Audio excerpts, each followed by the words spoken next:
दोस्तों नमस्कार। एक मुहावरा है कि बकरे की माँ कब तक खैर मनाएगी। एक न एक दिन हलाल तो उसे होना ही है। ब्रजभूषण शरण सिंह को ये लगता था कि वो बड़े काम की चीज़ हैं। नरेंद्र मोदी उनको कैसे हटा सकते हैं या नरेंद्र मोदी के सामने उनका कद कैसे छोटा हो सकता है। लेकिन आज के खेल मंत्रालय के फैसले ने ब्रजभूषण को आईना दिखा दिया कि असल में ब्रजभूषण की औकात क्या है नरेंद्र मोदी के लिए। और सवाल मैं आज यही पूछने जा रहा हूं और उसका विश्लेषण करूंगा आपके सामने कि नरेंद्र मोदी ने ब्रजभूषण की दुकान क्यों बंद कर दी। नरेंद्र मोदी ने क्यों अपना ही बकरा हलाल कर दिया। ब्रजभूषण की खासियत यह है कि वो सिर्फ बाहुबली नहीं है। गोंडा, बहराइच, बलरामपुर में एक तरह की उनकी अपनी सियासत है। लेकिन इससे बढ़कर उनकी जो हैसियत मोदी के यहाँ थी वो था गोवा में सरकार बनवाना। गोवा में सरकार चोरी की गई थी, आपको मालूम होगा। और अमित शाह के बारे में कहा जाता है कि जहां जीतते हैं वहां तो सरकार बनाते ही हैं, जहां नहीं जीतते हैं वहां तो डेफिनेटली सरकार बनाते हैं। ये सिर्फ अमित शाह का खेल नहीं है, हर जगह अलग अलग प्यादे काम करते हैं। गोवा की सरकार बनाने में ब्रजभूषण सिंह का एक बड़ा रोल था। अब उसके पीछे की क्या कहानी है मैं उसको नहीं बताऊंगा, लेकिन वो थे इसके पीछे, इसमें कोई दो राय नहीं है। दूसरा ये कि ब्रजभूषण क्या नरेंद्र मोदी के लिए योगी और राजनाथ सिंह से बड़े ठाकुर नेता हैं जो अभी तक उनको टॉलरेट कर रहे थे। अब ब्रजभूषण वो व्यक्ति कि जो बार बार कहते हैं दबदबा तो भगवान ने दिया है, दबदबा तो कायम रहेगा। लेकिन आज वो साक्षी के जितने भी मैं देख रहा हूँ जो मीम्स आ रहे हैं, जो उनके समर्थन में आ रहे हैं, वो हैशटैग चला रहे हैं कि दबदबा जूते की नोक पर, और उसमें साक्षी मलिक के वो जूते रखे हुए हैं जो उन्होंने रिजाइन करते समय या अपना अलविदा कहते हुए कुश्ती को जो उन्होंने पेश किए थे जूते। आज जैसे ब्रजभूषण का मजाक बन गया पूरे सोशल मीडिया पर। और जिस तरह से ब्रजभूषण ने जो गुब्बारा फुलाया था अपना, जो बाहुबली दबंगई का जो माहौल पूरा क्रिएट किया था, कुश्ती संघ में ही नहीं उसके बाहर भी, बीजेपी के अंदर भी कि सांसद रहते हुए उन पर जितने भी आरोप है कोई उनको न तो जांच के दायरे में ला सकता है और सांसदी से तो हटा ही नहीं सकता, टिकट भी नहीं काट सकता। ये तो उन्होंने एक रिपोर्टर से पूछा कौन काटेगा, तुम काटोगे क्या। लेकिन अब हालत ये है कि टिकट भी कट जाए तो आप इसको आश्चर्य मत करिएगा। इसीलिए मैं कह रहा हूं कि मोदी ने अपना बकरा खुद ही हलाल कर डाला है। लेकिन क्यों किया है, असली सवाल तो ये, क्या महज इस वजह से कि ये जो अचानक साक्षी मलिक के आंसू गिरे हैं, बजरंग पूनिया ने अपना पद्मश्री लौटाया है, इस वजह से नहीं। नरेंद्र मोदी कभी कच्ची गोली नहीं खेलते। अब आप ये पूछेंगे कि पिछले दिनों क्यों उन्होंने इस तरह की कार्रवाई नहीं की थी, जब पॉस्को एक्ट लग सकता था, जब साक्षी मलिक को न्याय मिल सकता था, उस समय उन्होंने क्यों नहीं किया। उसका सीधा सा जवाब है तब चुनाव नहीं था। और इस वक्त चुनाव की बेला है, तो ऐसे में मोदी जी ब्रजभूषण तो छोड़ दिए, किसी भी भूषण को बर्दाश्त नहीं कर सकते। आप किसान आंदोलन को देखिए, जब उन्होंने अपने अडानी के लिए वो 750 किसानों की शहादत को होने दिया, और लेकिन चुनाव आया तो उन्होंने वो काले कानून वापस ले लिए। अब ये जो हुआ है कि ब्रजभूषण को, उनके सबसे खासम खास संजय सिंह को, जो भारतीय कुश्ती संघ है उसके अध्यक्ष से बर्खास्त कर निलंबित कर दिया गया है।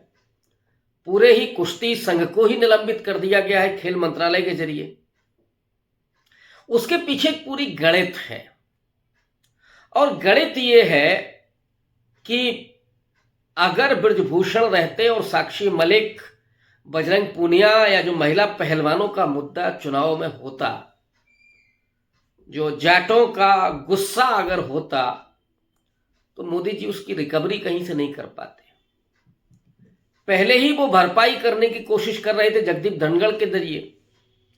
जगदीप धनखड़ भले ही उपराष्ट्रपति हों, राज्यसभा के सभापति हों, लेकिन उनकी भाषा से आप समझ सकते हैं कि बीजेपी के वो एक साधारण समर्पित कार्यकर्ता की तरह बात करते हैं। मोदी जी तो उनके लिए 21वीं शताब्दी के महात्मा गांधी हो गए। कुछ दिनों बाद वो ये भी कह सकते हैं कि वो विष्णु के अवतार हैं, चंपत राय की तरह।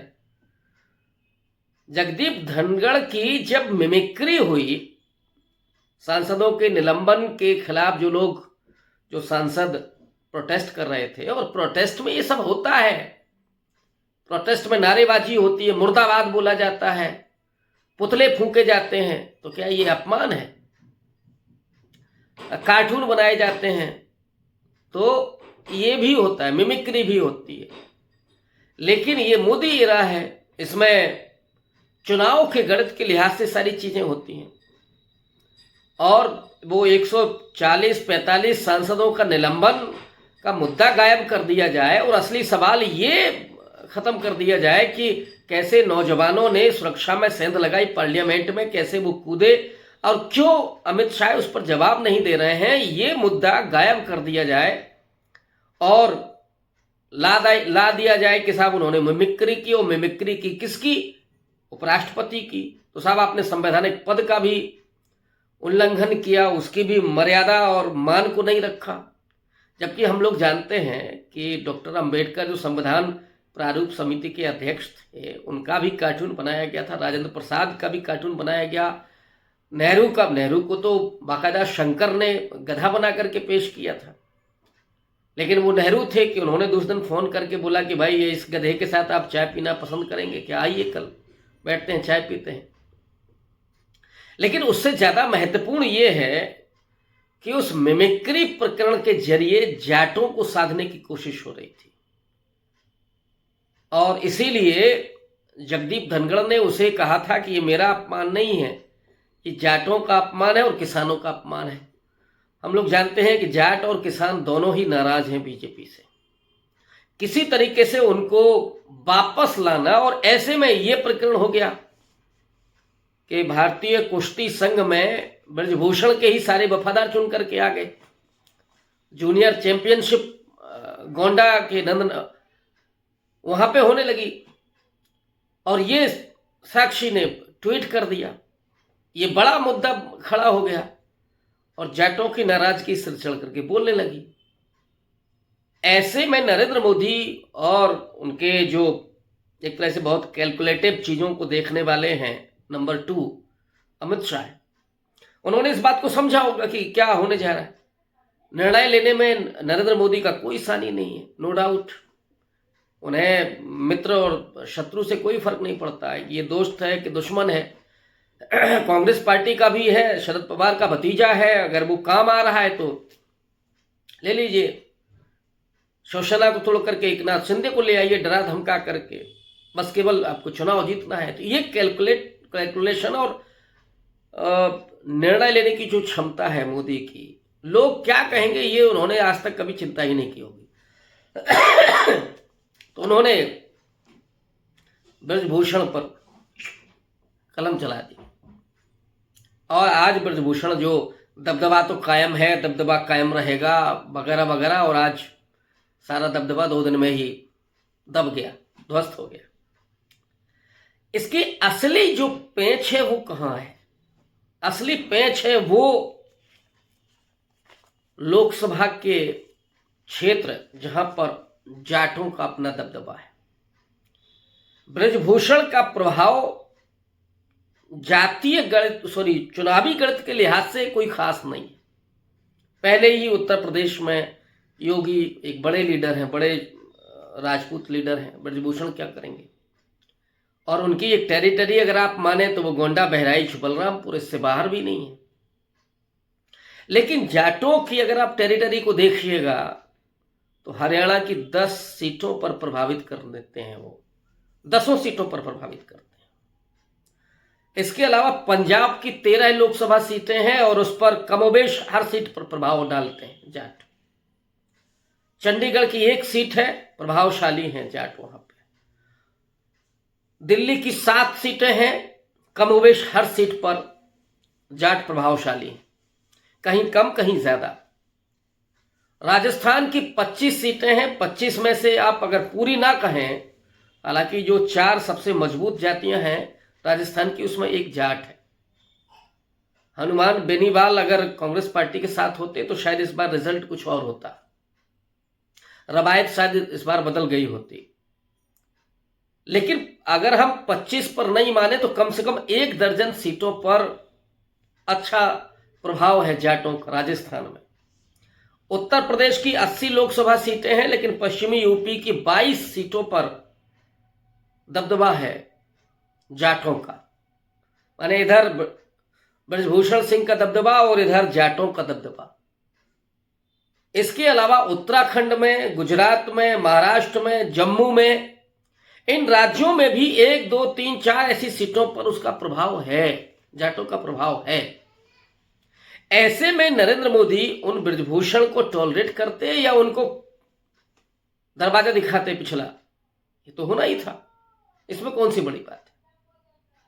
तो ये पूरा चुनावी गणित है। उस चुनावी गणित में अब भूल गए थे ब्रजभूषण की ये बेला कौन सी है। ये लोकसभा चुनाव का 1.5 साल पहले का हाल नहीं है, साल भर पहले का हाल नहीं है, ये चुनाव की बेला है। और ऐसे में नरेंद्र मोदी नहीं बख्शने वाले हैं अगर उनको जरा भी कहीं से खतरा लगेगा।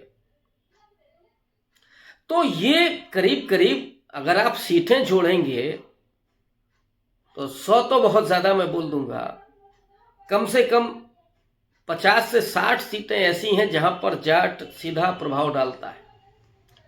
मिनिमम 50 से 60 सीटें। इन सीटों पर कोई जोखिम नहीं लेना चाहते थे नरेंद्र मोदी, और इसीलिए उन्होंने ब्रजभूषण को, उनके साथियों को, इन सब को और पूरे उस कुश्ती संघ को और उनके कार्यक्रमों को निलंबित कर दिया। यह बड़ा फैसला है सरकार का। तो असली कारण तो यहां छिपा हुआ है, पंजाब में, चंडीगढ़ में, राजस्थान में, आपके वो पश्चिमी उत्तर प्रदेश में, दिल्ली में। यहां पे वो असली खेल है जहां पर ब्रजभूषण को एक तरह से बाहर का दरवाजा दिखाया गया है।